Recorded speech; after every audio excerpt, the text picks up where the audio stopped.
ভাপা বাঙালির আর একটা আবেগ। তো চলুন আজকে ইলিশ ভাপাটা কীভাবে বানাচ্ছি সেটা শেয়ার করছি। প্রথমে আমি একটা মশলা রেডি করেছি।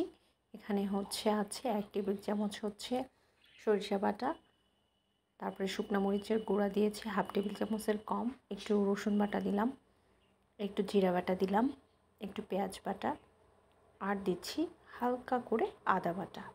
তারপরে দিয়ে দিলাম একেবারে খাঁটি সরিষার তেল, খুব কম করে দিয়েছি। তারপরে এটা হাত দিয়ে মাখিয়ে নিচ্ছি। মাখিয়ে নেওয়ার কারণ এর মধ্যে আমি মাছগুলো দিয়ে ম্যারিনেট করে নিব, বা এভাবেই আমি আর কি বসিয়ে দিব। তো এটা হয়ে গেলে আমি এখন ইলিশ মাছের টুকরাগুলো দিয়ে দিচ্ছি।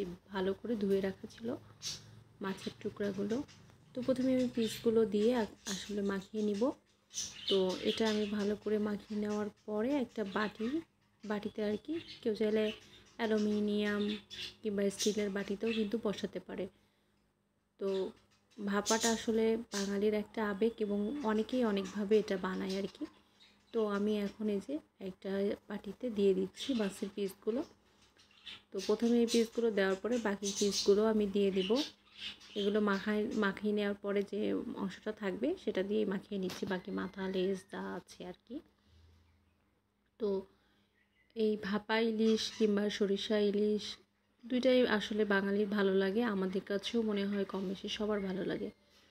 আর এই ভাপা রান্না করতে একেবারেই সময় বেশি লাগে না, কষ্টও কম, ঝামেলাও কম।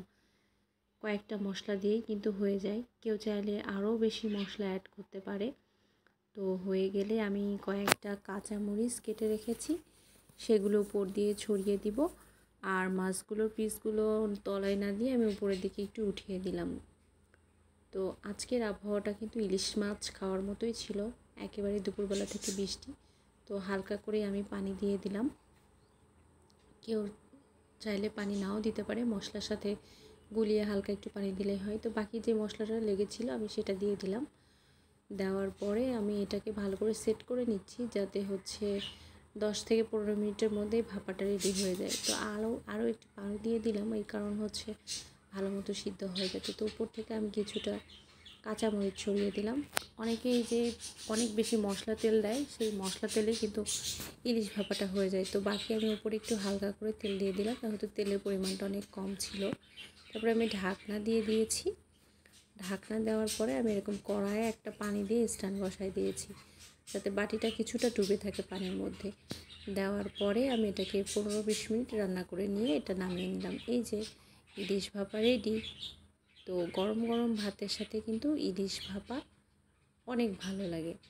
মাছে ভাতে বাঙালি সেহেতু বাঙালিদের অনেক অনেক আইটেম রান্না করা জানা থাকে এবং তারা খেতেও অনেক পছন্দ করে। তো আজকের ভিডিও পর্যন্ত, দেখা হবে অন্য কোনো ভিডিওতে। আল্লাহ হাফেজ।